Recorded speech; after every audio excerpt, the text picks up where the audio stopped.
जय हिंद भैया, तोहार जवाब ना है।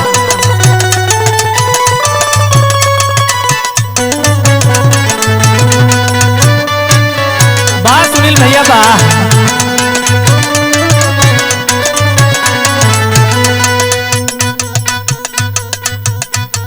आए भैया, हम भोजपुरी सिंगर संदीप राजा आप सभी भाई का हाथ जोड़ के प्रणाम करते। यही गाना हमार जवन है रोहित गणेश ऑफिशियल पे आप लोग देखत हुए, और जौने गाना के हमारे बड़े भैया सुनील भैया रिकॉर्डिंग करते हुए। वाह। अब पहला चैता रोहित गणेश ऑफिशियल पे हमारी जात है। आप सबका बहुत ज्यादा प्यार और आशीर्वाद मिले चाहिए दोस्त। और जय हिंद भैया बेंजू पे, और हमरे गुड्डू भैया ढोलक पे, और लक्ष्मण भैया हारमोनिया बजावत हुए। काये भैया तो देखिए कौनो लड़की हो यही चैत के महीना में भैया पढ़ाई लिखाई छोड़ के बेचारी के माई बाप जो उनके कटनी पे लगा दे, बहनी जा गेहूँ काटा, और वो एकदम बेचारी जान मजबूरी में काटे तो कुल ब्यूटी होकर खराब हो जाती भैया। तो वही पे कहूँ लड़का देखला का कहले बड़ी दया आई लो बेचारे के ने। काहे सुनील भैया तू ज्यादा कबो कबो ऊपर हो जाला कहला लड़कवा हंसी वाला रहर काटत हमें। खेतवा में चलली उड़ा के ओढ़नी गोरिया चैत भर, गोरिया चैत भर करे हली गेहूँ के काटनी।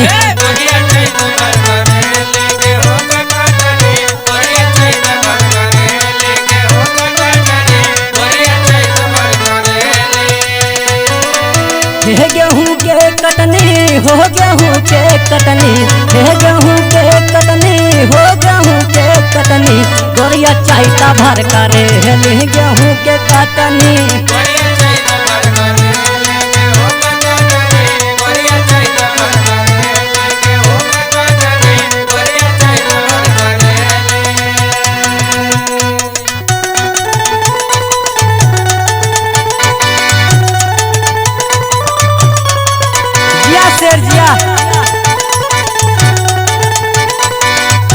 काया सुनील भैया तू दमौला उलग ना है।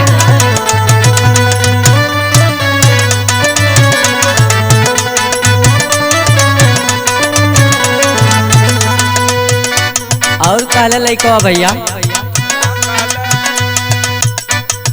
लागत घाम चाम भइल जाता सामर,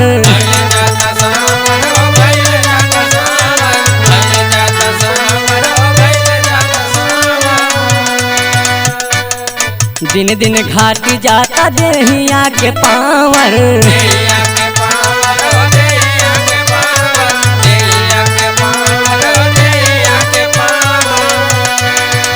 हाँ लगाता घाम चाम भइल जाता सावर, दिन दिन घाट जाता देहिया के पावर। और कल ऐसा मोहसा के संग है चभेल चाटनी, हंसा मोहसा के संग है चभेल चाटनी, गोरिया चैता भर करे हली गेहूँ के काटनी।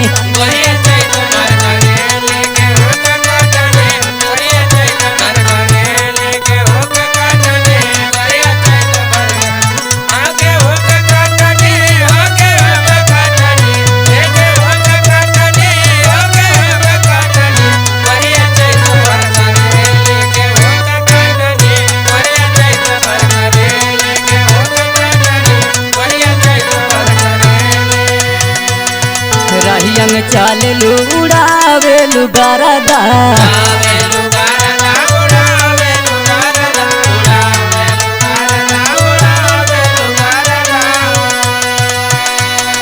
गुटका के संगे संगे खालू पान जरदा।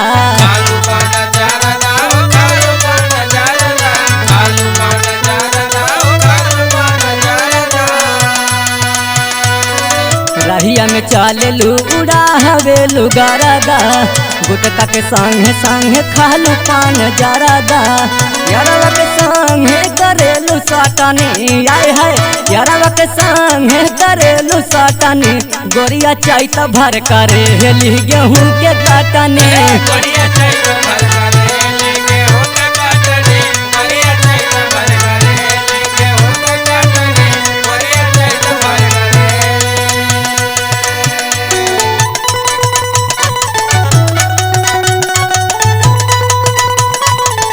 काये उत्तम भाई तो और कटावे तो हो गया कि ना गेहूं का हो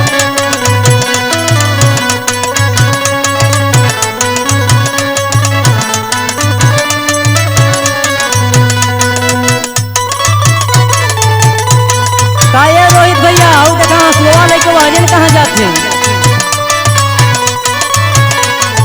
धर्मिंदर भाई दवाई करे में लगल हमें तनी बेर संदीप राजा संग घूमे रोज जाली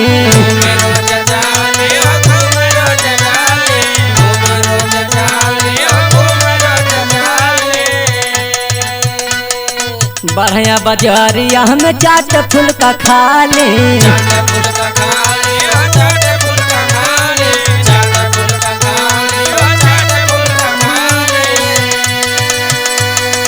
संदीप राजा संग घूमे रोज जाली बढ़िया बाजारिया में चाट फुल्का खाली हे उत्तमल बेला से नाही फांसली आय है उत्तमल बेला से नाही फांसली गोरिया चैता भर करे हली गेहूं के काटनी